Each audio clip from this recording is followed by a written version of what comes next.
예, 시간이 되었습니다. 이 시간 우리 기도하시면서 살아계신 하나님께 예배 드리러 나아가겠습니다. 기도하겠습니다. 하나님 아버지 감사합니다. 오늘 주께서 제정하신 주님의 날입니다. 이 날을 특별히 구별하셨으니 하나님 이 날에 함께하여 주시옵시고 우리가 드리는 예배 가운데 함께하시고 예배를 흠양하여 받아 주시옵소서. 감사드리며 예수님의 이름으로 기도드립니다. 아멘. 예, 우리 찬송 300장 함께 찬송하시겠습니다.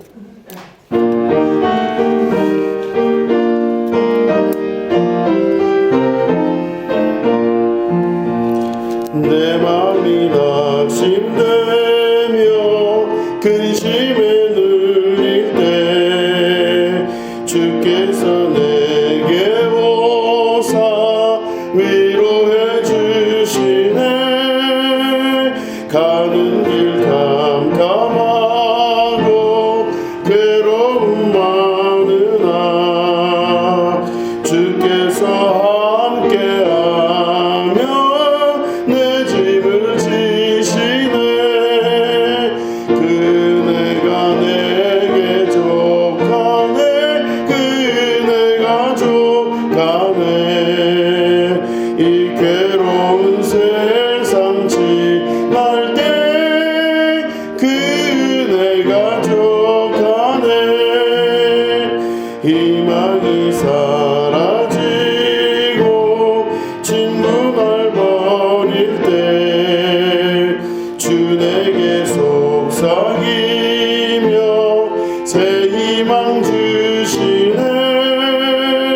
싸움이 맹렬하여 두려워 떨 때에 승리의 왕이 되신 주 음성 들리네.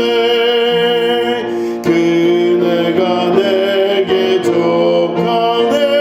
그네가 족하네. 이 괴로운 세상 지날 때 그네가 족하네. 원민이 가득 차고 눈물이 흐를 때 주 나의 곁에 오사 위로해 주시네. 환난이 닥쳐와서 어려움 당할 때 주님의 능력이 원수를 이기네. 그네가 내게 족하네. 그네가 족하네. 이 괴로운 세상 지날 때 그네가 족하네. 아멘. 드려진 예물을 위해서 기도하겠습니다. 하나님 아버지, 예물 드린 손길들 하나님께서 일일이 기억하여 주시고 그 제목 위에 안수하여 주시고 그 마음의 소원 가운데 하나님 함께 하셔서 주님의 뜻이 이루어지는 축복의 역사 있게 하여 주시옵소서.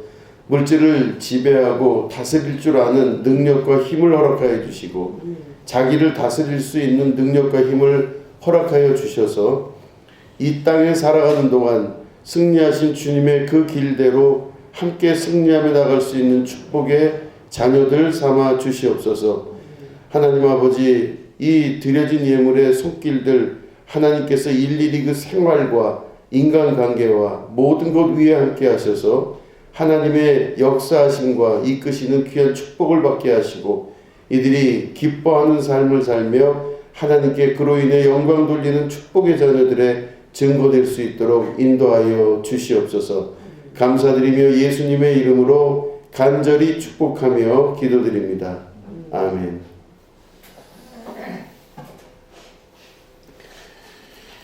예, 우리 하나님 말씀을 함께 보시겠습니다. 마가복음 1장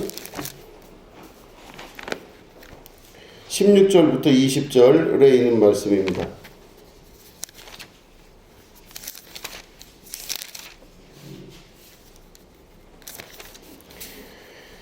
마가복음 1장 16절부터 20절을 우리 교독하도록 하겠습니다. 갈릴리 해변으로 지나가시다가 시몬과 그 형제 안드레가 바다에 금을 던지는 것을 보시니 그들은 어부라. 예수께서 이르시되 나를 따라오라. 내가 너희로 사람을 낚는 어부가 되게 하리라 하시니 곧 그물을 버려두고 따르니라. 조금 더 가시다가 세베대의 아들 야고보와 그 형제 요한을 보시니 그들도 배에 있어 그물을 빚는데 곧 부르시니 그 아버지 세베대를 품꾼들과 함께 배에 버려두고 예수를 따라가니라. 아멘. 오늘은 버려두고 따르니라 라는 제목 가지고 함께 말씀을 나누도록 하겠습니다. 인생은 끊임없는 선택의 역사입니다.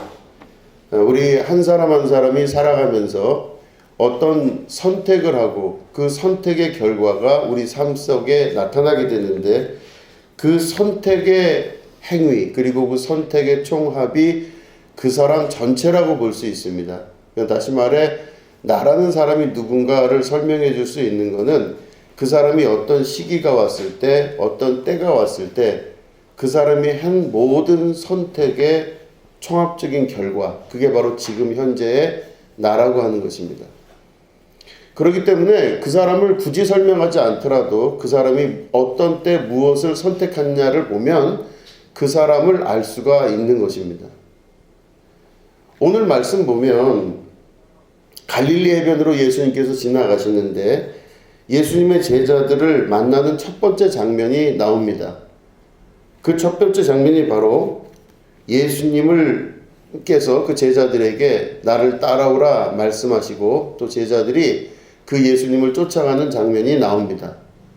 그런데 그 예수님을 쫓아가는 그들이 예수님을 쫓아갔다라고만 기록하면 참 좋은데 예수님의 말씀을 듣고 예수님을 쫓아갔다 이러면 좋은데 마가복음의 기조는 예수님을 쫓아갔다로 한정돼서 표현하지 않고 곧 그물을 버려두고 예수를 따르니라 혹은 그 아버지 세베대를 품꾼들과 함께 배에 버려두고 예수를 따라가니라 이렇게 기록하고 있습니다. 예수님을 따라갔다는 것만 해도 충분히 설명이 가능한 내용인데 예수님을 따라갔다고 하는 그 말 바로 전에 뭘 했냐면은 그들이 그물을 버려두고 혹은 그 아버지 이름이 세베대인데 세베대 자기 아버지와 또 그 품꾼들을 버려두고 예수를 따르니라 이렇게 기록되어 있습니다. 그럼 이 문장을 전체적으로 조합해서 보면 예수님을 따른 것은 완료형으로 모든 것들이 이제 우리가 알고 있는 일반적인 그 문장으로 이해가 될 수 있지만 이 문장 전체에서 강조하는 바로는 바로 뭐냐면 그들이 예수님을 따르긴 따랐는데 어떻게 따랐냐면 모든 걸 다 버려두고 따랐다고 하는 것입니다. 예수님을 쫓아간다고 하는 사람들의 첫 번째 기록이 바로 그들이 예수님을 단순히 따라간 게 아니라 그들이 버려두고 따라갔다고 하는 것입니다. 마가복음의 기록 연대는 대략 AD 한 40년에서 45년 정도라고 추정을 합니다. 물론 학자들마다 조금씩 다 차이가 있긴 하지만 뭐 그거보다 조금 더 뒤에 기록되었다고 말하는 사람들도 있습니다. 우리가 잘 알고 계시지만 여러분들이 그 알고 계신 마태, 마가, 누가 복음을 공관복음이라고 하고 마태, 마가, 누가 거기다 요한복음까지 하면 사복음서라고 합니다. 사복음서의 마지막인 요한복음은 요한이라고 하는 사도의 신학적 내용이 들어가 있기 때문에 앞에 나와 있는 마태, 마가, 누가복음과는 조금 다르게 해석을 할 수가 있기 때문에 공관복음으로 넣지는 않습니다. 근데 마태, 마가, 누가복음이 공관복음이라면 그 중에서 제일 먼저 쓰인 게 뭐냐? 마가복음입니다. 그 마가복음이 나온 이후에 대략 10년에서 15년 정도 사이에 마태가 그 마가복음을 기초로 해서 자기가 경험한 예수님을 기록해 나가고 그게 마태복음이고 누가가 또한 또 자기가 알고 있고 보고 있었던 그 사실에 대하여 데오빌로 각하에게 써내려간다 하면서 그 이후에 마가복음을 기초로 해서 써내려갑니다. 그렇기 때문에 다시 말해 공간복음의 모든 기초는 바로 마가복음이라고 볼 수 있습니다. 예수님 부활 후에 한 10년에서 15년 정도 혹은 20년까지도 바라보는 그 사이에 이 마가복음이 기록되어 있습니다. 이 마가복음의 이 기록 중에서 다 버려두고 예수님을 쫓아갔다라고 하는 제자들의 표현 양식을 다른 복음서들도 같은 방법으로 또 같은 방향으로 적어나갑니다. 버려두고를 강조했다고 하는 것입니다. 그러면 예수님을 따라갈 때 버려두고 쫓아갔다고 하는 이 기록은 예수님 부활 후에 꽤 시간이 흐른 후에 이 사람들이 자기들이 겪었던 예수님에 대한 사건을 기록할 때 단순히 예수님을 쫓아갔다, 예수님을 만나서 이렇게 쫓아갔다고 기록하지 않고 버려두고 예수님을 쫓아갔는데 뭘 버려두었느냐? 세베대, 그 아버지를 버려두고 품꾼들과 같이 버려두고 배를 버려두고 그물을 버려두고 예수님을 쫓았다 이렇게 기록했다고 하는 것은 그들의 마음속 안에 쫓은 것보다 더 중요한 게 먼저 예수님 앞에 모든 것들을 버리고 예수님을 쫓았다라고 하는 강조적 내용이 들어가 있다라고 하는 것입니다. 기독교 전통 안에서 가장 중요한 건 바로 뭐냐면 버린다고 하는 사실입니다. 버릴 수 있지 않으면, 내가 무엇인가를 버리지 않으면 절대로 쫓아갈 수가 없는 것입니다. 보시면은 어둠이라는 것이 있느냐 이렇게 이제 질문을 해보면 실제로는 어둠이라고 하는 것은 존재하지 않습니다. 이게 무슨 말이냐면 빛과 어둠, 이게 서로 상반되는 두 개의 단어입니다. 그래서 빛이 있고 어둠이 있습니다. 그럼 빛은 우리 눈에 보이기 때문에 있다고 생각하고 어둠은 있느냐? 근데 어둠은 실제로 없는 것입니다. 왜냐하면 빛이 없으면 어둠이 되거든요. 그러니까 어둠이라는 건 실제 존재하는 게 아니라 빛이 부족하거나 결핍되거나 없을 때 어둠이 나타나는 상대적인 단어일 뿐이지 어둠이라는 실제 존재는 존재하지를 않는다는 것입니다. 그렇다면 동일한 그 논리 안에서 우리가 보면 내가 모든 것을 버린다 혹은 내가 모든 것을 포기한다 라고 하는 것은 다른 것을 택한다고 하는 뜻입니다. 버리지 않는 것은 그를 혹은 그것을 선택하지 않는 것을 말합니다. 이해가 되시겠죠? 지금 우리가 마스크 때문에 소통이 잘 안 돼요. 그럴 때 저는 몹시 불안하거든요. 여러분 이해되셨죠? 내가 뭔가를 버리지 않았다고 하는 것은 다른 것을 택하지 않았다는 뜻입니다. 다시 말해 내가 뭔가를 버려야만 다른 걸 택할 수가 있는 것입니다. 제가 뭐 성경 공부를 하거나 그럴 때 흔히 항상 했던 말이 예를 들어 어디 마트에 뭐 냉장고를 사러 갔어요. 혹은 텔레비전을 사러 갔습니다. 그럼 냉장고가 뭐 수십 대가 이렇게 전시가 되어 있어요. 그러면 수십 대가 전시가 되어 있는데 내가 어떤 냉장고를 딱 골랐을 때 네, 이걸 사겠습니다 했을 때는 그게 이제 내가 돈을 내고 이제 냉장고를 사오게 되는 거죠. 그럴 때 그 냉장고를 샀다고 하는 말은 다른 냉장고를 포기하거나 버렸다는 말입니다. 이 냉장고를 내가 사기로 결정했다라고 하는 것은 다른 모든 냉장고를 한꺼번에 그 순간 버렸다 이렇게 이야기할 수가 있는 것이죠. 다른 말로 하면 모든 것을 버리지 않고는 절대로 한 냉장고를 택할 수가 없다 이런 뜻입니다. 이 동일한 논리들이 예수님을 우리가 따를 때도 내가 진짜 예수님을 따라가는 사람이고 예수님을 믿고 예수님을 섬기며 예수님과 함께하는 크리스찬인가 하는 질문에 동일하게 적용을 해봤을 때 내가 예수님 이외에 다른 것을 버려본 적이 없는 사람들은 예수님을 한 번도 따라가 본 적이 없는 사람이라는 말입니다. 내가 주님만 사랑하고 주님만 나의 주님으로 예수님만 나의 주님으로 섬기겠습니다 라고 내 입으로 시인한 사람은 예수님 이외의 다른 것들을 포기하거나 버려본 적이 반드시 있어야만 됩니다. 그래야만 예수님을 택한 것이 됩니다. 그런데 예수님을 택했다고 하고 예수님을 믿겠다고 결정한 그 순간 다른 것들이 한꺼번에 무너지고 포기되어지는 것, 이거를 경험해 보지 못했다면 한 번도 예수님을 믿어본 적이 없는 것일 수도 있습니다. 예수님 이외의 다른 것들을 동시에 택할 수가 없습니다. 선과 악, 빛과 어둠, 하늘과 땅, 이 모든 것들 중에 하나를 택하여야만 한다면 내가 어디를 택할 것인가? 내가 만약에 그를 택했다면 혹은 그것을 택했다면 나머지 것들을 다 포기했다는 말과 동일한 말인 것입니다.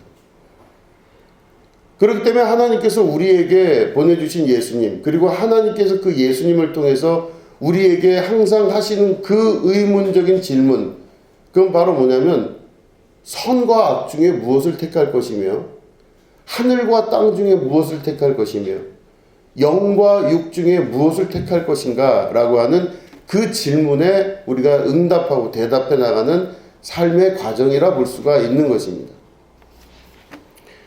그렇기 때문에 오늘 말씀 보시면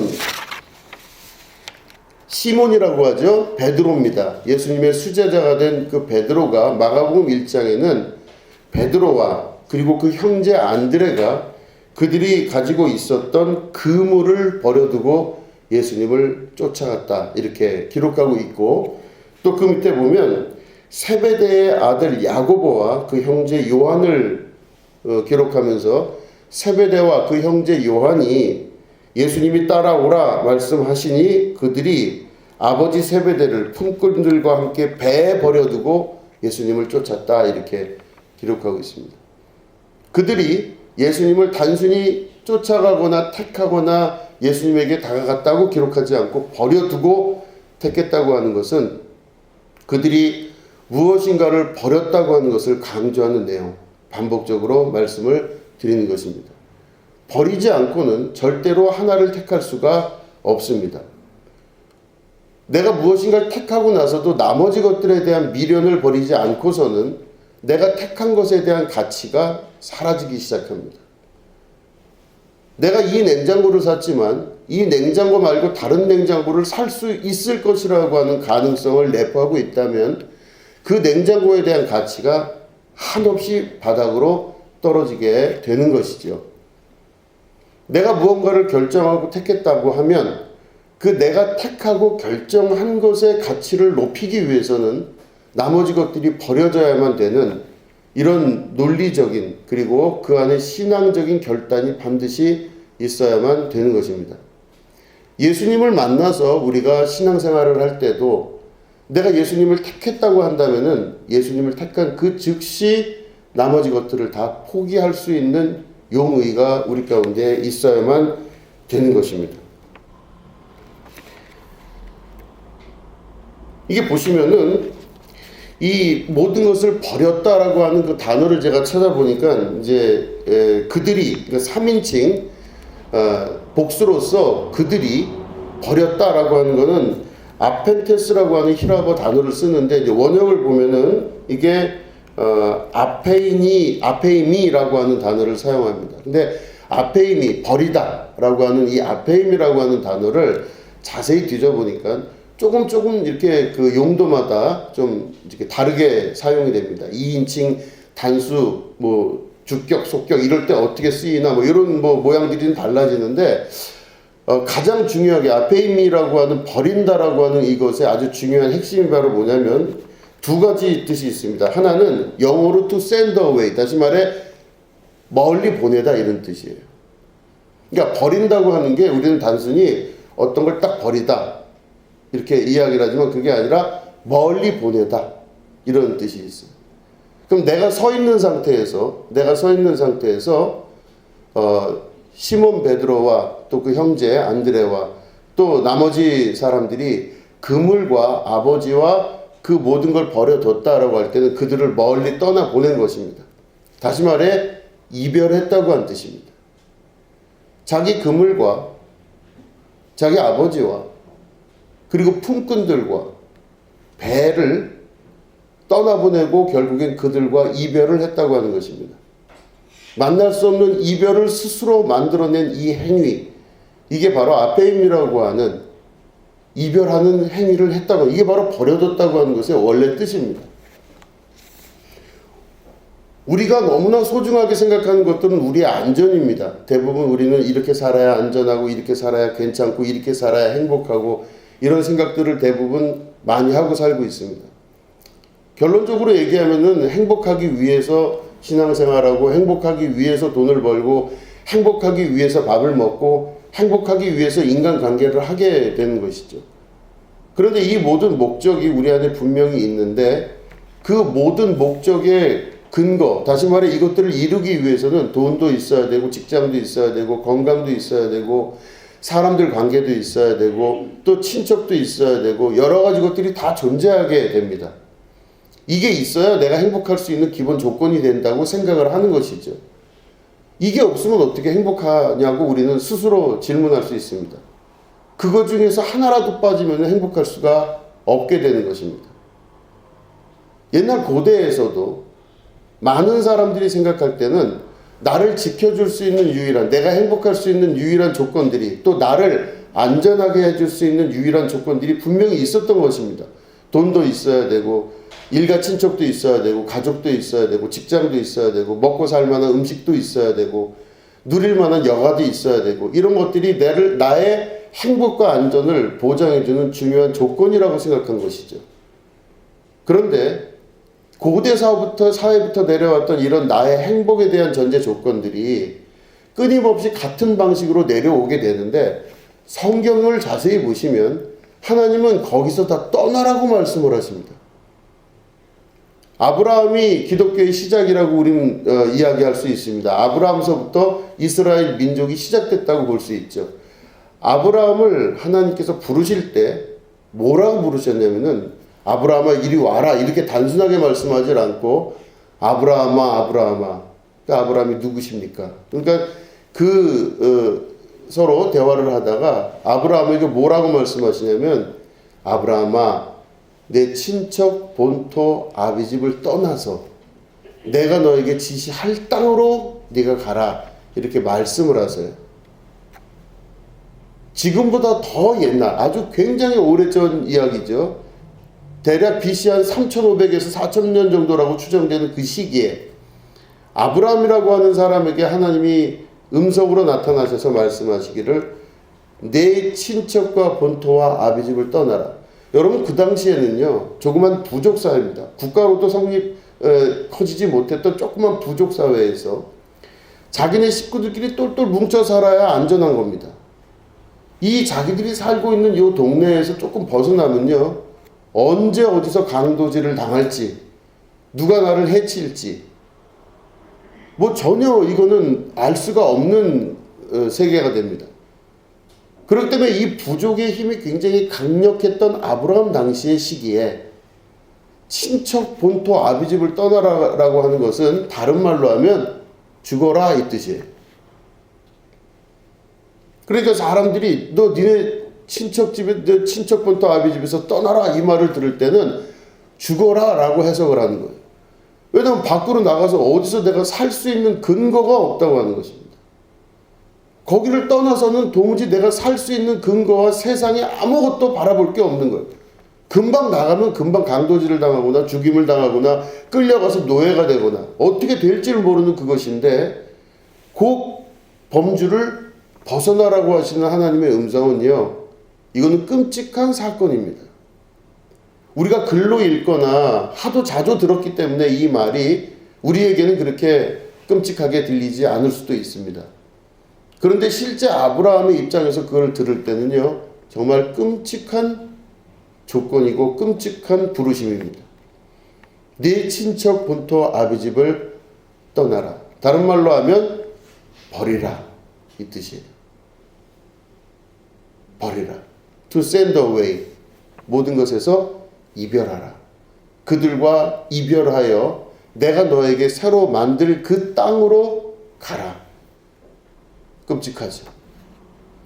이 끔찍한 하나님의 제안을 아브라함이 받은 거예요. 그로부터 기독교의 역사가 시작이 되는 것입니다. 그러니까 진짜 기독교는 뭐냐 물어보시면요. To send away. 모든 것들과 이별하여 떠나는 것이 바로 기독교의 시작입니다. 내가 예수 믿기 시작했다고 결심한 순간서부터는요. 그 예수님 이외의 다른 것들로 자랑 삼지도 않고 의지 삼지도 않고 그런 것들을 바라지도 않고 소망하지도 않으며 내 모든 소망이 예수님에게 있고 내 모든 소망이 주께 있다고 하는 고백과 찬양과 습관적으로 내 생각을 만들어 나가는 과정 가운데로 들어가는 것입니다. 내가 사랑했던 모든 것과의 이별, 내가 안전하고 안심하다고 생각했던 모든 것과의 이별이 바로 예수님을 믿는 그 순간서부터 시작이 되는 것입니다. 아브라함으로부터 내려왔던 이스라엘의 그런 역사들이 계속해서 인간의 욕심 안에서 버려지게 됩니다. 계속 오염되기 시작해요. 하나님의 거룩한 뜻에 의하여 부름받았던 아브라함의 신앙이 시간이 가고 또 시간이 가면서 이게 오염되기 시작합니다. 그래도 이 정도는 그래도 봐줘야 되지 않겠나 하는 생각으로 계속 오염되고 변형돼 가면서 이스라엘의 정통적인 하나님께서 그들을 향한 사랑과 그 뜻이 변해나가기 시작해요. 친척 본토 아비집을 떠나야 되는데 다시 친척 본토 아비집으로 돌아오거나 옛 생각으로부터 떠나가야 되는데 옛 생각으로 돌아가거나 종살이하며 살았던 그 세계에서 떠나가야 되는데 다시 애굽으로 돌아가 종살이하기를 택하거나 지옥에서 떨어져 나와서 새로운 하나님 나라로 가야 되는데 다시 지옥불 속으로 들어가려고 하는 인간의 본성, 이게 이스라엘 역사 안에서 계속 되었기 때문에 예수님께서 오셔서 다시 제자들을 부르실 때 그 제자들이 예수님을 따라갔다는 그 장면이 바로 모든 것을 버리고 예수님을 따라갔다. 다시 말해 제2의 아브라함, 제2의 재창조, 하나님께서 세상을 창조하시고 하나님의 자녀들을 부르셨을 때에 그 새로운 창조 속으로 들어가게 되는 것입니다. 이 아페이미라고 하는 이 버려두고라고 하는 단어는 굉장히 시적인 단어입니다. 버려두고라고 하는 이 단어는 단순히 버렸다는 뜻보다는 모든 것을 포기했고 한 곳을 결정했다라고 하는 뜻과 마찬가지의 뜻입니다.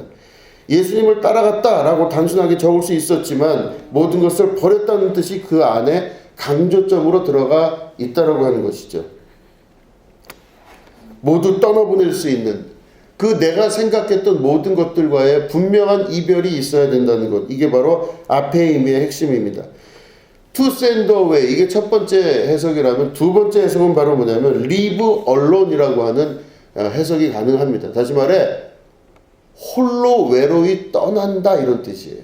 그러니까 아까 제가 말씀드린 대로 to send away는 내가 여기 있는 상태에서 나머지 것들을 다 버려버리고 이별하는 것입니다. 하나하나 내가 사랑했던 것, 내가 좋아했던 것, 내가 중요하게 여겨졌던 것, 내가 생각하기에 이게 참 안전하고 이게 내가 생각하기에 이게 참 괜찮다고 생각했던 것들과의 이별, 내 친척과 본토와 아비집과의 이별이 바로 to send away라면 leave alone은 바로 뭐냐면요, 내가 만약에 그 모든 것들을 떠나버리는 이별을 못하겠다면 모든 걸 내려놓고 내가 홀로 떠나가는 것, 이게 바로 아페이미의 또 다른 뜻입니다. 버려둔다고 하는 또 다른 뜻이죠. 여기 보면은 본문에 보면 이 아페이미가 사용될 때 이 두 번째 의미가 사용된 것입니다. 내가 아버지와 그물과 그리고 품꾼들과 그리고 배를 버려두고 떠난다 했을 때 리브 얼론, 그 모든 것들을 다 남겨둔 상태에서 예수님을 따라갔다, 버려두고 따라갔다. 이 두 번째 의미가 적용될 수 있다라고 하는 것이죠.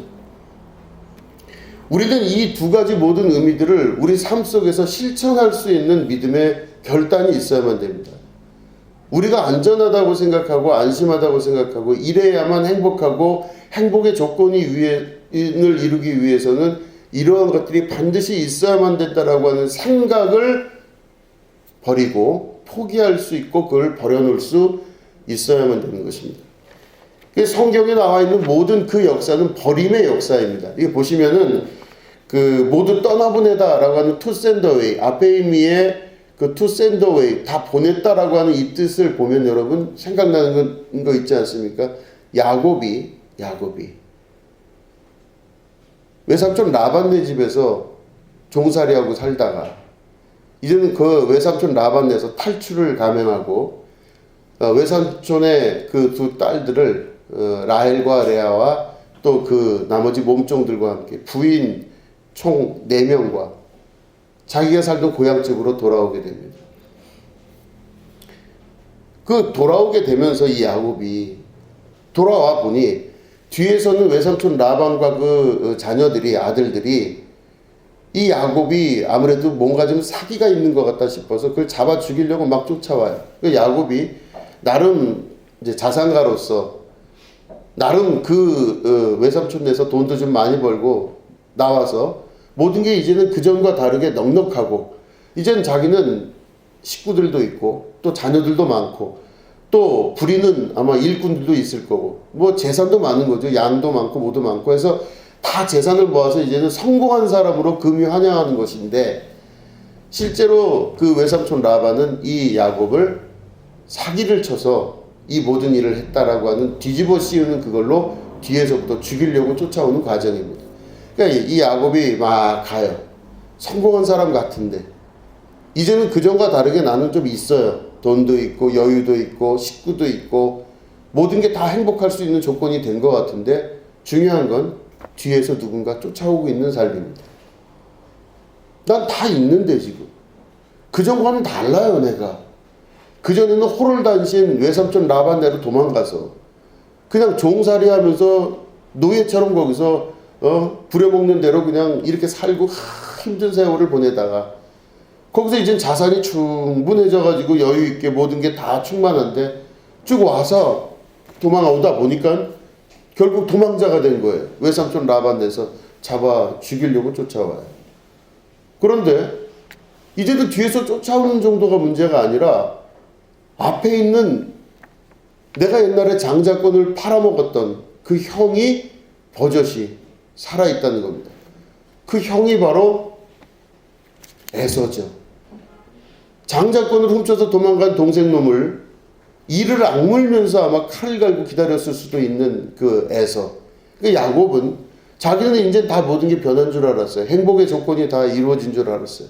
돈도 있고 자산도 있고 식구도 있고 자식도 있고 부인도 있고 모든 게 다 준비돼서 완벽하다고 생각했는데 오는 순간 뒤로부터 쫓아오는 외삼촌 라반과 그 자식들 앞에서 자기를 죽이려고 기다리고 있는 자기의 친형 에서. 그러면 모든 게 행복할 줄 알았는데 이제는 도망자임과 동시에 누군가로부터 죽임을 당할 수 있는 이런 입장에 놓이게 된 것. 이게 바로 야곱의 그 당시의 현실이었던 겁니다. 괴로웠죠. 다 된 줄 알았는데 이 정도면 다 행복할 줄 알았는데 이렇게 살면 다 맞는 줄 알았는데 그러니까 아마 야곱이 가지고 있었던 야곱 머릿속에 생각하고 있었던 행복의 조건들이 다 채워졌음에도 불구하고 상황적으로 그 모든 것들이 극단에 쳐닿게 되는, 다시 말해 이게 다 있어도 아무런 소용이 없을 수 있겠구나 하는 생각을 가지게 되는 것이죠. 그게 있으면 다 무슨 소용이 있겠나? 그 모든 것들이 있는 게 내 인생에 무슨 소용이 있겠나? 조금 후면 형이 죽일 수도 있고 또 우리 외삼촌과 그 자식들이 와서 나를 죽일 수도 있는데, 그 인생의 허망함과 허무감을 느꼈을 거예요. 이 야곱이 야복강가 앞에서 자기의 모든 식솔들과 모든 재산들을 다 먼저 보냅니다. 강 건너 먼저 형이 있는 곳으로 다 보내요. 그럴 때 이 야곱이 혼자 남아 있었습니다. 야복강가에 혼자 남아 있었어요. 그렇기 때문에 이 장면을 바로 live alone, 혼자 외롭게 떠나는 자의 모습이라고 볼 수 있는 것이죠. 혼자 외롭게 그 자리에 다 버려진 상태로, 또 버린 상태로 그 자리에 야복강가 앞에 서 있게 됩니다. 밤을 새우는데 그때 하나님의 천사가 나타납니다. 하나님의 천사가 나타날 때 이 야곱이 자기가 삶에서 느끼고 있었던 정말 중차대한 문제를 그 안에서 하나님과 거론하기 시작하는 것이죠. 내가 이게 맞는 줄 알고 살았는데, 이렇게 사는 게 내 인생을 다 지켜줄 줄 알고 완벽하게 이렇게 나는 성공하고 살았는데, 결국엔 와서 앞과 뒤에서 나를 죽이려고 하는 죽음의 세력들이 기다리고 있다는 걸 아는 그 순간 이 야곱이 그 하나님의 천사를 붙들기 시작합니다. 나를 살려내라. 나를 살려주십시오. 내가 살지 않는 것, 다시 말해 내가 이 순간 지금까지 살아왔던 모든 삶이 무슨 의미가 있으며, 내가 지금까지 살아왔던 모든 고생이 무슨 의미가 있겠습니까? 하나님, 나를 살려주십시오. 그래서 그 천사와 씨름을 하기 시작하죠.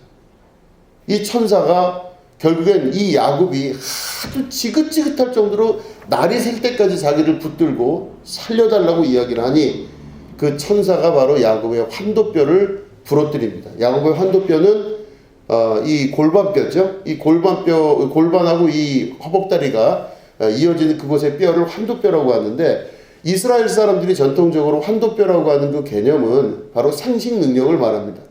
다시 말해 그 야곱으로부터 나오는 모든 앞으로의 그 후손들에 관한 상징적 의미를 갖고 있습니다. 너로부터 나오는 이 이후의 모든 후손들, 이제는 그건 너의 능력으로 나타나는 후손들이 아니라 하나님의 능력으로 인해 나타나는 후손들이란 뜻입니다. 그러니까 지금 그 야곱의 자손들, 현재 가지고 있는 야곱의 자식들을 다 포함한 그 환도뼈의 부러짐은 야곱으로부터 육신의 힘을 입고 나오는 모든 자손들이 이제는 너의 자손이 아니라, 환도뼈가 부러진, 생식 능력이 부러진 너의 자손이 아니라 이제부터는 나의 자손이 된다라고 하는 상징적 의미를 갖고 있는 것입니다. 환도뼈를 부러뜨렸어요. 그러니까 이제 이 야곱이 환도뼈가 부러지고 나서 그 하나님의 천사로부터 새로운 이름을 얻게 됩니다. 그게 바로 뭐예요? 이스라엘입니다. 네가 하나님과 겨뤄 싸워서 이긴 자라고 하는 뜻이에요. 다시 말해 하나님, 이거는 뭐 하나님과 무슨 뭐 소위 말해서 뭐 주먹질해서 맞짱 떠서 이겼다 이런 뜻이 아니겠죠. 다시 말해 하나님으로, 네가 하나님과 싸워서 이겼다라고 하는 이스라엘의 원래 뜻은 바로 뭐냐면 하늘로부터 주어진 원래 운명. 그는 둘째로 태어났기 때문에 장자권을 절대 받을 수 없고 하나님의 복을 받을 수가 없어요. 첫째가 아니기 때문에. 천연과 같이 내려진 그 인생 전체의 운명, 그 운명의 모든 틀들은 하늘로부터 내려져 왔기 때문에 그건 이미 정해진 겁니다. 어떻게 하늘이 내린 운명을 바꿀 수가 있겠어요? 운명대로 살아야죠. 그런데 하늘이 내려진 그 운명을 이긴 자예요. 다시 말해 하늘로부터 천연적으로 내려져서 내 운명은 바꿀 수가 없다, 나는 절대 바뀔 수가 없다라고 하는 둘째로서의 모든 손해본 것들을 하나님께서 그 순간 바꿔주신 것입니다. 그게 바로 뭐냐? 그가 첫째로서의 장자권을 획득할 수 있는 공식적인 사람이 되었다는 것이죠. 운명을 넘어서고 그 운명을 넘어선 모든 것들이 그 안에서, 능력 안에서 나타나게 되는 것, 이게 바로 이스라엘이라고 하는 이름의 뜻입니다. 그 야곱이 이스라엘로 바뀌었어요. 야곱이 이스라엘로 바뀌었을 때 여러분, 이 장면의 바로 직전에 있던 게 바로 뭐였죠? 그가 리브 얼론, 모든 것을 다 버려두고 그가 혼자 남아 떠나 야복 강가에 와 있다는 사실입니다. 그가 자기의 생각이 갖고 있었던 모든 가치관들, 다시 말해 내 자식, 내 부인, 내 재산, 내 모든 것들이 다 이게 나를 행복해 줄 줄 알고 이게 나의 전부인 줄 알고 그것만 올곧게 자기가 그 오랜 세월을, 인생을 투자해서 그것들을 이뤄놨는데 그것들을 먼저 형 에서가 있는 곳으로 떠나보내고 자기가 야복 강가에 혼자 나와 리브 얼론, 거기서 하나님의 천사를 만나게 된 사건입니다. 그러니까 이 모든 것들이 결국에는 그가 가지고 있었던 생각의 틀, 이스라엘 사람들이 갖고 있었던 일반적 생각의 틀, 유대인들이 갖고 있었던 나를 보호해주고 나를 지켜주고 내가 행복할 수 있을 거라고 하는 모든 조건들을 하나님 앞에 다 완벽하게 포기했을 때 결국은 포기한 걸로 끝난 게 아니라 포기와 동시에 하나님의 뜻을 택했다고 하는 뜻이 되는 겁니다. 하나님의 말씀과 하나님의 명령을 택함으로 말미암아 하나님이 옳다, 내가 맞지 않고 하나님이 옳습니다라고 하는 말을 포기와 동시에 하게 되는 것입니다. 이게 바로 하나님의 의, 하나님의 오르심, 내 의가 아니라 하나님의 의, 하나님께서 오르시다는 것을 삶을 통해 증명해 나간 것입니다.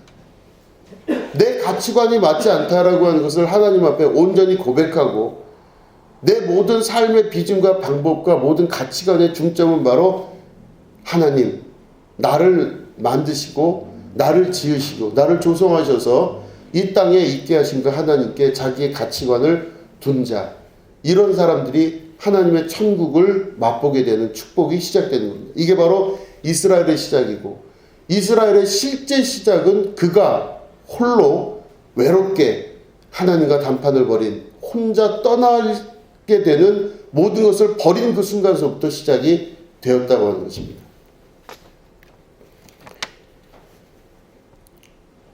모두 떠나보내게 되고 혹은 떠나보냄을 당한다고 해서 우리가 슬퍼할 것도 없습니다.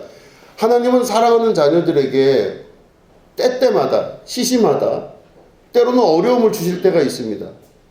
그 어려움을 주실 때 그 어려움이 우리 가운데 있게 될 때 왜 하나님은 나를 버리셨습니까?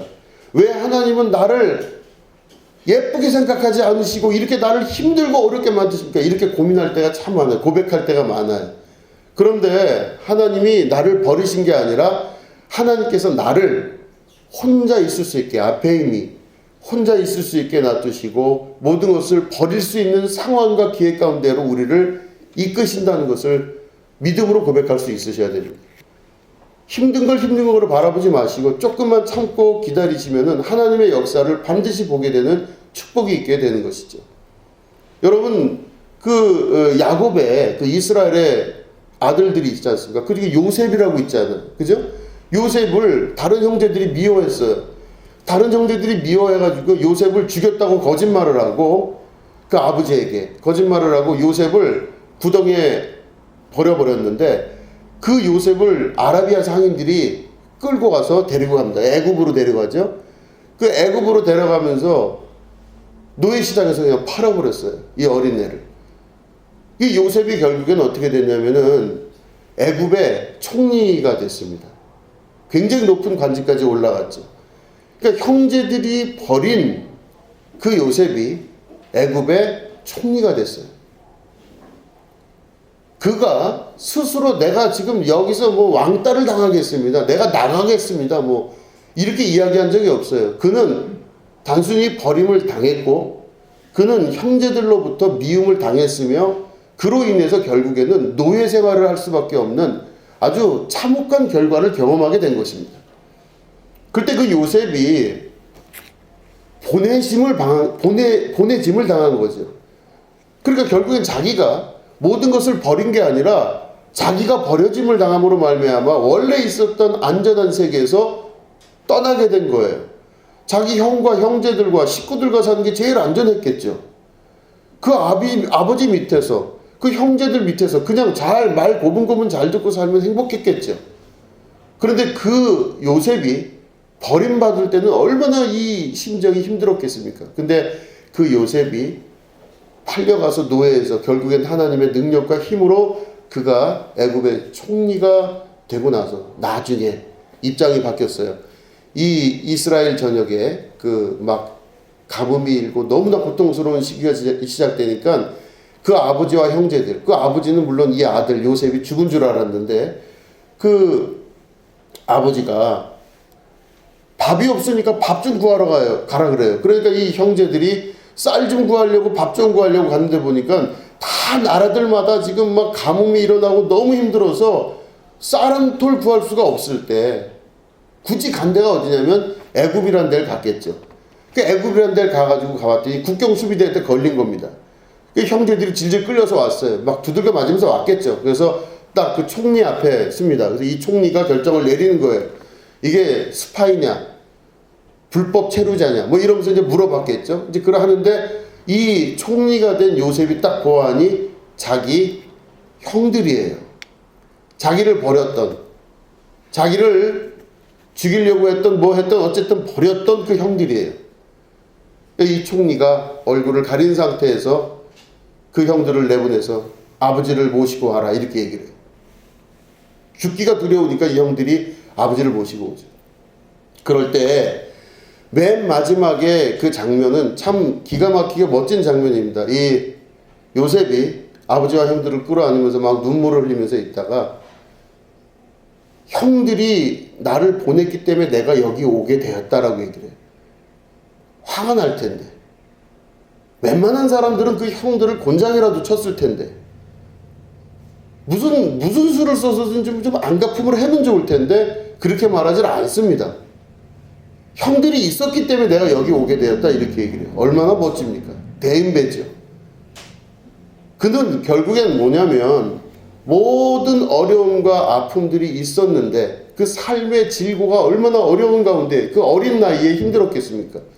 그런데 그 질고와 모든 것들을 다 뚫고 나가서 결국에는 이 마지막 결론에 이르게 된 것은 바로 뭐냐면 그가 버림을 받은 사실이 단순히 버림받았다는 사실에 국한되는 기억이 아니라 그로 인해서 더 크게 될 수 있었던 하나님의 계획 안에 모든 것들이 있었다. 이걸 말하고 있는 것이죠. 이런 말씀 때문에 결국에는 모든 것이 합력하여 선을 이루는 것이 가능한 겁니다. 지금 내가 볼 때는 힘들고 어려운 상황일 수가 있죠. 막 여러 가지 어려운 일도 있고 이해가 되지 않는 일도 있고 내가 버림당하는 경우도 있고 내가 떠나는 경우도 있을 수 있습니다. 자력으로 내가 그것들을 버리고 떠나는 것도 있지만 하나님께서 사랑하는 자녀들에게 고난을 통해 그것들을 떠나게끔 만드시는 계획과 뜻도 있는 것이죠. 그렇기 때문에 그 모든 것 안에서 내가 깨달음 얻어 하나님께서 하시는 일은 뭐든지 틀린 적이 없고 틀릴 수도 없다는 것을 삶을 통해 증거해 나가는 것입니다. 그래서 모든 것이 합력하여 선을 이루게 되는 것입니다. 버리고 떠나고 아페임이라고 하는 이 버려두고의 삶이 우리 가운데 있지 않다면 기독교인으로서의 삶을 살 수가 없고 살지도 않는다고 볼 수 있습니다. 많은 현대교회에 지금 목회자들이 문제가 많죠. 저도 목사입니다. 문제 참 많아요, 다. 근데 가장 큰 문제가 바로 뭐냐면 이걸 못해서 문제예요. 버려두지를 못하는 겁니다. 떠나지를 못하는 겁니다. 많은 교회의 문제가 지금 다 뭐냐면 세습의 문제가 있어요. 자기 자식한테 교회를 물려주기도 하고 여러 가지 문제. 그러니까 일일이 그 문제를 다 얘기하지 않더라도 아실 겁니다. 현대 한국교회가 갖고 있는 수많은 문제들의 가장 중심, 핵심이 바로 뭐냐면요. 떠나보내지를 못하는 겁니다. 아페미가 이루어지질 못해요. 그러니까 to send away, 멀리 보내지도 못하고 live alone, 자기가 홀로 외롭게 그거를 떠나보내지도 못하는, 외로움을 견디지 못하는 모든 삶. 이게 결국 모든 사람들이 바라볼 때 하나님의 말씀과는 상관이 없는 것으로 보이게 되는 것입니다. 겉보기에는 멀쩡하게 생긴 교회인데 실제로는 그게 교회가 아닐 수도 있는 것입니다. 멀쩡하게 생긴 예루살렘 성전이에요.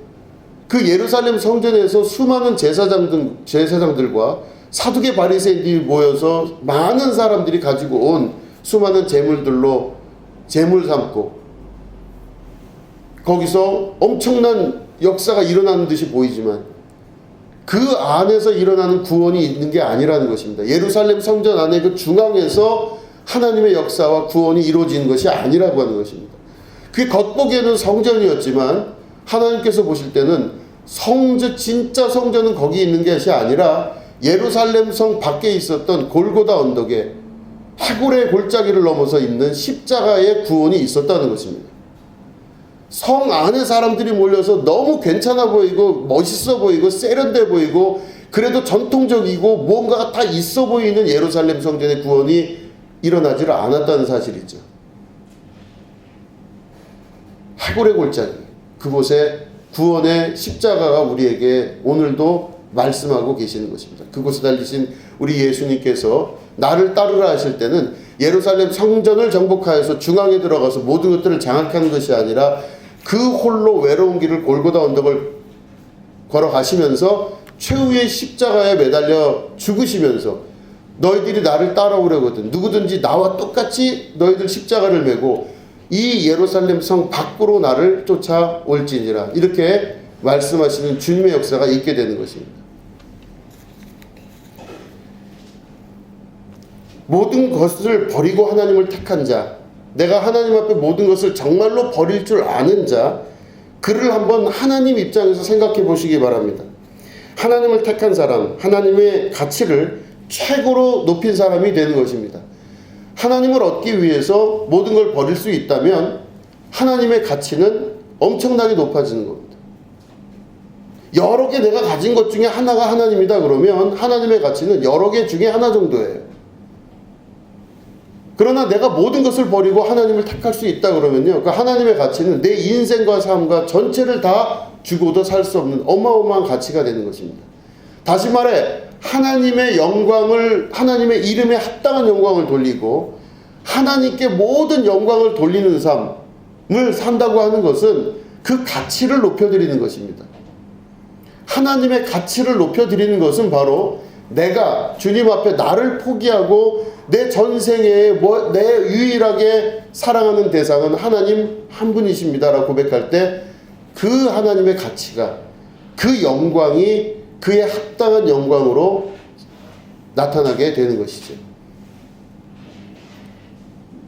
그렇게 만약에 하나님 입장에서 하나님을 그토록 사랑하고 하나님을 그토록 따르는 자를 하나님의 눈으로 한번 보시기 바랍니다.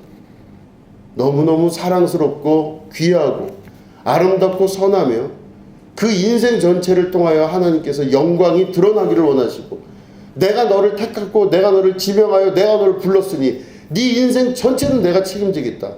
네가 나를 택하였으니 네가 다 버리고 나를 택하였다면 나는 온 우주를 다 버리고도 너 하나를 택하겠다. 이 말씀이 이루어지게 되는 것입니다. 결국엔 하나님께서 우리에게 주시는 모든 은혜와 축복은 내가 그 하나님을 얼마나 값어치 있게 여기고 가치 있게 하나님의 이름에 합당한 영광을 돌리나에 따라 달라지게 되는 것입니다. 교회에서 가장 속상한 때가 그런 때입니다. 신앙생활 쭉 해오면서 제가 겪는 때는 쉽게 여겨질 때가 가장 속상합니다.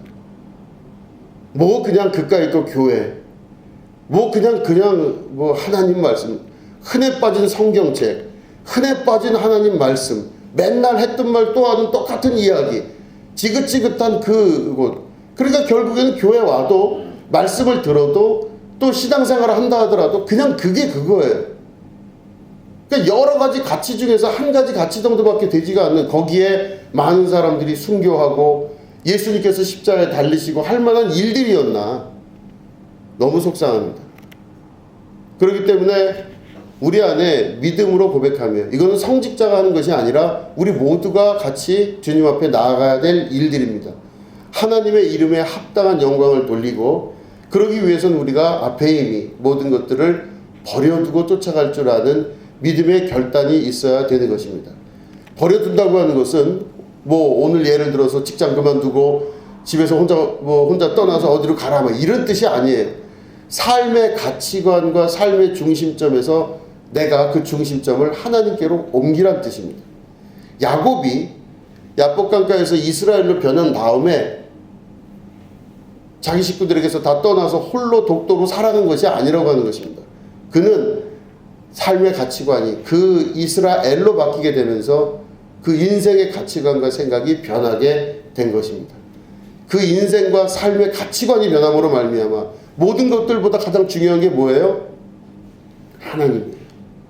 하나님은 곧 기쁨이고 사랑이십니다. 내가 하나님을 택한다면은 다른 모든 것들이 준비되어 행복을 누리는 것이 아니라 하나님을 택한 이 순간서부터 여러분들의 삶은 하나님께서 주시는 축복과 은혜의 가운데 들어가기 시작하는 것입니다. 가장 중요한 게 무엇인지, 내가 하루에 아침에 일어나서 저녁에 잘 때까지, 그리고 잠자리에서마저도 내가 머릿속에 두고 있어야 될 생각은 무엇인지를 생각을 해보신다면 여러분들에게 가장 중요한 것들을 먼저 선택할 수 있을 것입니다. 하나님께서 오늘도 여러분들에게 내게로 오라 말씀하시고, 네가 가지고 있었던 친척분도 아비 집을 떠나라 말씀하시고, 네가 가지고 있었던 그물과 너의 아버지와 그리고 네 품꾼들과 그 배를 버리고 나를 쫓아오라 하시는 그 무리한 것 같은 요구에 여러분 예수님께서 말씀하실 때 여러분 그 말씀에 순종하여서 더 큰 영광, 기쁨, 축복의 삶 가운데로 들어가시게 되기를 주님의 이름으로 축원합니다. 기도하겠습니다. 하나님 아버지, 아주 작은 것 하나를 의미 있게 어린아이같이 놓지 못하고 그걸 손에 쥐고 평생 붙들고 살다가 죽어가는 우리 모든 인생입니다. 하나님, 이 시간 그 모든 것들을 내려놓고 주님을 먼저 택할 줄 아는 주님의 백성 되게 하여 주시옵소서. 하나님 아버지를 택함이 그 어떤 것을 택함보다 귀하다는 것을 믿음으로 고백하게 하시고 이 모든 용기 가운데 성령의 도와주심과 인도하심으로 이 모든 것들이 합력하여 선을 이루는 승리의 인생들이 되게 하여 주시옵소서. 지금은 우리 구주 예수 그리스도의 은혜와 하나님 아버지의 지극하고 무궁하신 사랑과 성령님의 감화감동 축복교통 역사하심이 오늘 예배 가운데 함께하는 주님의 거룩한 백성들 위에 지금부터 영원히 함께 하옵시기를 간절히 축원하옵나이다. 아멘.